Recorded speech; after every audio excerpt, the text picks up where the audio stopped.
Frequent पूछे जाने वाला रूल जो हर एग्जाम में आता है, फ्रीक्वेंटली आता है ये, क्या है रूल? जब भी हमारे ईदर ऑफ वाले क्वेश्चंस आ जाएं, नीदर ऑफ वाले क्वेश्चंस आ जाएं, तो इनके बाद में आने वाला नाउन हमेशा कैसा होता है? प्लूरल। नाउन हमेशा प्लूरल आएगा ऑफ के केस में, और वर्ब कैसी आएगी इनके केस में? Singular helping verb, singular helping verb, ठीक है। नाउन और प्रोनाउन दोनों प्लूरल आएंगे, सिंगुलर हेल्पिंग वर्ब आएगी ऑफ के केस के अंदर। क्वेश्चन देखिए, नीदर ऑफ आ गया तो आने वाला जो हमारा है नाउन वो कैसा आएगा? प्लूरल, प्लूरल था, ठीक है। लेकिन नीदर इधर के केस में वर्ब कैसी आती है? सिंगुलर, तो यहां पे इसको हम सिंगुलर करेंगे, हैज। तो neither of the applicants has submitted the required documents to the office yet, तो सेकंड पार्ट में एरर मार्क करेंगे।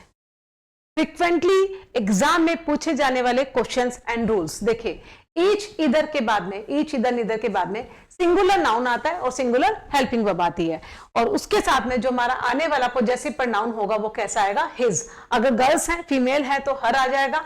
जहां पे जेंडर क्लियर ना हो तो वहां पे हम हमेशा हिज प्रोनाउन का यूज करेंगे। क्वेश्चन देखिए इस पे, the research team concluded that, ठीक है, ईच पार्टिसिपेंट, तो हमारा सिंगुलर नाउन आया, मस्ट सबमिट, बिल्कुल ठीक है, कोई दिक्कत नहीं है, मस्ट सबमिट, क्योंकि यहाँ पे सबमिट्स नहीं हो सकता, मोडाल है, मोडाल के साथ में वर्ब की बेस फॉर्म आती है।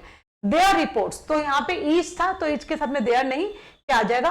हिज, ठीक है। हिज पार्टिसिपेंट है, हमें जेंडर क्लियर नहीं है तो हिज लगाएंगे, अगर गर्ल्स होती तो हर लगाते। His reports before the deadline, तो यहाँ पे थर्ड पार्ट में हम एरर मार्क करेंगे। ईच इधर निधर के बाद में singular noun, singular helping verb and his जैसे पॉजेसिव प्रोनाउन का हम यूज करते हैं।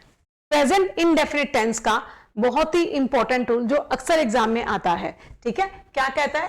देखिए, जब आपकी कोई रूटीन हैबिट हो या यूनिवर्सल ट्रुथ हो तो हम उसको प्रेजेंट इंडेफिनिट टेंस से डिनोट करते हैं। प्रेजेंट इंडेफिनिट टेंस में हम क्या करते हैं? वर्ब के अंदर एस और एस लगाते हैं, जैसा सब्जेक्ट है वैसी वर्ब हो जाती है। सब्जेक्ट सिंगुलर तो वर्ब भी सिंगुलर, सब्जेक्ट प्लूरल है तो वर्ब भी प्लूरल।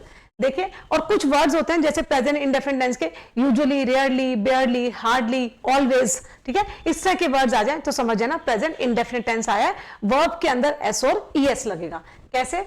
यूजुअली वर्ड आ गया तो इसका मतलब एस और ईएस ही लगेगा, तो यहाँ पे इज हटा दो, फॉरगेटिंग हटा दो, मेन वर्ब है तो मेन वर्ब को क्या लिख देंगे? फॉरगेट्स। फॉरगेट्स क्यों किया? क्योंकि सिंगुलर सब्जेक्ट था, सिंगुलर सब्जेक्ट है तो वर्ब भी कैसी लगेगी? सिंगुलर। वर्ब को सिंगुलर बनाने के लिए एस और एस लगाते हैं, तो यहाँ पे बी पार्ट में एरर मार्क करेंगे। वर्ड कैसा था? यूजुअली, रेयरली, बेयरली, सेल्डम, ऑलवेज, इस तरह के वर्ड्स आ जाएं तो वर्ब की फर्स्ट फॉर्म ही आती है।